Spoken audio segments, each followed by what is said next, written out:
ইউরোপের মাটিতে ইতিহাস গড়তে নয়া কোচের অধীনে দারুণ এক স্কোয়াড ঘোষণা করলো বাফুফে। আগামী মাসে সান ম্যারিনোর বিপক্ষে প্রীতি ম্যাচে মাঠে নামতে স্কোয়াডে রাখা হয়েছে হামজা সমিত সহ একাধিক তারকা ফুটবলারদের, যেখানে রয়েছে একাধিক চমক। সর্বোপরি স্কোয়াডে কারা রয়েছেন, দলের শক্তিমত্তাই বা কতখানি, সেই সব নিয়ে বিস্তারিত থাকছে রিপোর্ট।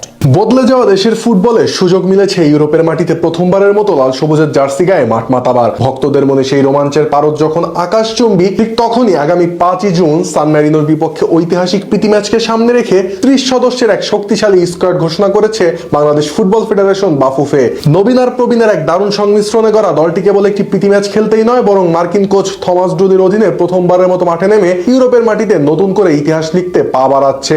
ঘোষিত এই স্কোয়াডে সবচেয়ে বড় চমকে এসেছেন গোলরক্ষক আনিসুর রহমান জিকো। দীর্ঘকাল পর জাতীয় দলে যার প্রত্যাবর্তন হতে চলেছে। 2023 সাফ চ্যাম্পিয়নশিপের সেরা গোলরক্ষক হয়েও গেল 2.5 বছরেরও বেশি সময় ধরে তিনি জাতীয় দলের বাইরে ছিলেন। আর শৃঙ্খলাভঙ্গ ও সাবেক কোচ ক্যাব্রেরার অনীহার কারণে জিকোর ক্যারিয়ারে যে অনিশ্চয়তার মেঘ জমেছিল, সান ম্যারিনোর বিপক্ষে স্কোয়াডে ডাক পাওয়ার মধ্য দিয়ে তা দূর হলো। আর টাইগারদের এই 30 সদস্যের স্কোয়াডে জিকোর সাথে গোলকিপার হিসেবে আরো রয়েছেন মিতুল মার্মা এবং মোহামেডানের গোলরক্ষক সুজন হোসেন। তবে এ দফায় দল থেকে বাদ পড়েছেন মেহেদী হাসান শ্রাবণ। অন্যদিকে টাইগারদের এই স্কোয়াডে রক্ষণভাগ সাজানো হয়েছে অভিজ্ঞ তপু বর্মন, বিশ্বনাথ ঘোষ, রহমত মিয়া, ইসা ফয়সাল ও তারেক কাজীদের সমন্বয়ে। মাঠে যাদের সঙ্গী হিসেবে লাল সবুজের রক্ষণভাগ সামলাবেন শাকিল হোসেন, শাকিল আহাদ তপু এবং সাদউদ্দিনরা। এছাড়াও রক্ষণভাগকে আরো শক্তিশালী করতে রাখা হয়েছে জায়ান আহমেদ, আব্দুল্লাহ ওমর, মঞ্জুরুর রহমান মানিক ও তাজউদ্দিনদের মতো প্রতিভাবান ফুটবলারদের। আর রক্ষণভাগে এই বৈচিত্র্যময় খেলোয়াড়দের উপস্থিতি ইউরোপের কন্ডিশনে দলটির রক্ষণভাগকে সুরক্ষা দেবে বলে বিশ্বাস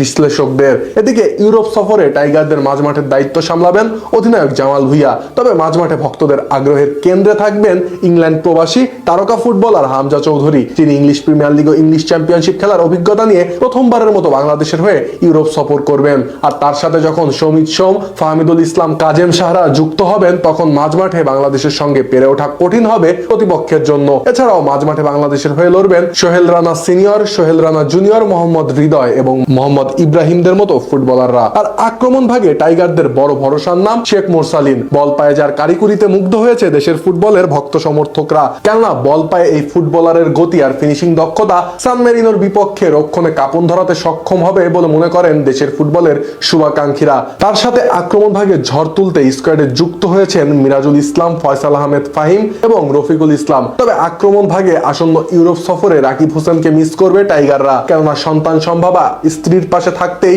ছুটি চেয়েছেন টাইগার এই ফরওয়ার্ড। যদিও ঘরোয়া লিগে ফর্মে থাকা মোহামেডানের সৌরভ দেয়ানকে এই তালিকায় না রাখা নিয়ে কিঞ্চিত বিতর্ক রয়েছে, তবে সার্বিকভাবে ভারসাম্যপূর্ণ একটি দলই সাজানোর চেষ্টা করেছেন নয়া কোচ থমাস ডুলি। সব মিলিয়ে মাঠের ফুটবলে দারুণ নৈপুণ্য দেখিয়ে ইউরোপের মাটিতে হামজা সমিতরা ইতিহাস গড়তে পারেন কিনা, সেটাই এখন দেখবার বিষয়।